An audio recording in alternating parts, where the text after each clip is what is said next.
गुरुदेव और माँ गायत्री के चरणों में कोटि कोटि नमन। गायत्री की सिद्धि कब होती है, कब गायत्री को हम सिद्ध माने, इस विषय पर अखंड ज्योति में 1948 मई के महीने में पत्रिका में गुरुदेव ने विस्तार से बताया है। गायत्री की सिद्धि तब होती है जब उसकी भावना से अंतः प्रदेश भली प्रकार आच्छादित हो जाता है। इसके लिए कितना श्रम, समय और विश्वास चाहिए, इसका कोई निश्चित माप नहीं है, क्योंकि जिनकी मनोभूमि उर्वर है, पूर्व निर्मित है, वे थोड़े प्रयत्न से सफलता प्राप्त कर सकते हैं, किंतु जिनका मन प्रदेश कठोर है, उनको सफलता तक पहुंचने के लिए अधिक श्रम, प्रयत्न और धैर्य की आवश्यकता होती है। तो भी एक स्थूल अनुमान इसके लिए निर्धारित किया हुआ है। जिन आधारों पर सिद्धि का अनुमान लगाया जा सकता है वे हैं, पहला है लगातार 12 वर्ष तक कम से कम एक माला का जप किया हो। दूसरा है गायत्री की ब्रह्म संध्या को लगातार 9 वर्ष तक किया हो। तीसरा है ब्रह्मचर्य पूर्वक 5 वर्ष तक 1000 मंत्र नियमित जपे हों।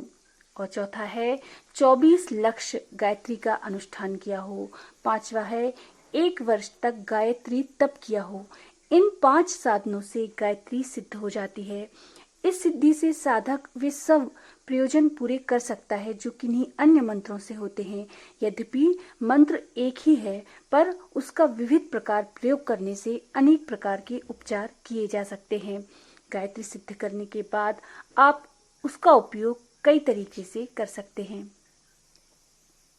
सिद्ध होने पर किस कार्य के लिए किस प्रकार इस मंत्र का शक्ति का प्रयोग किया जाए, इसके लिए उपचार विधि को स्थानीय प्रचलित परंपराओं के आधार पर बनाना चाहिए, जिससे रोगी को दूसरे द्वारा प्रयोग की जाने वाली प्रणाली का स्मरण हो जाए और उसे अनुमान हो कि इसी उपचार विधि से अमुक से समय इसी प्रकार का रोग अच्छा किया गया था, उसी विधि का, उसी मंत्र का मेरे ऊपर प्रयोग हो रहा है, इसलिए मैं चंगा हो जाऊंगा। आमतौर पर मंत्रों का उपचार इन विधियों से किया जाता है।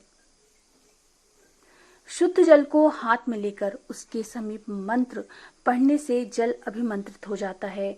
इस जल को पीड़ित को पिलाया जाता है या उसके ऊपर छिड़का जाता है। दूसरी विधि में शुद्ध भस्म को बाएं हाथ की हथेली पर रखकर दाहिने हाथ की उंगलियों से उसे स्पर्श करते हुए मंत्र पढ़ने से वह भस्म अभिमंत्रित हो जाती है और उसे रोगी के मस्तक पर अन्य अंगों पर भी लगाया जाता है तथा थोड़ा सा चटाया भी जाता है। नीम की टहनी, मोर पंखों की जो इकट्ठा करके गट्ठी बनाकर प्रयोग की हुई या सीकों की झाड़ू से भी झाड़ा जाता है। गायत्री मंत्र को पढ़ते हुए पीले सरसों अभिमंत्रित करके किसी भी स्थान पर फैला देते हैं। मंत्र को भोजपत्र या शुद्ध कागज पर अनार की कलम और केसर की स्याही से लिखकर ताबीज में बंद करके भी धारण करा देते हैं। कांसे की थाली में खड़िया मिट्टी से चक्रव्यूह आकार में मंत्र लिखकर रोगी को दिखाते हैं और उसे शुद्ध जल से धोकर पिला देते हैं। काली मिर्च अभिमंत्रित करके रोगी को सेवन कराते हैं। इस प्रकार के और भी अनेकों प्रकार के उपचार हो सकते हैं।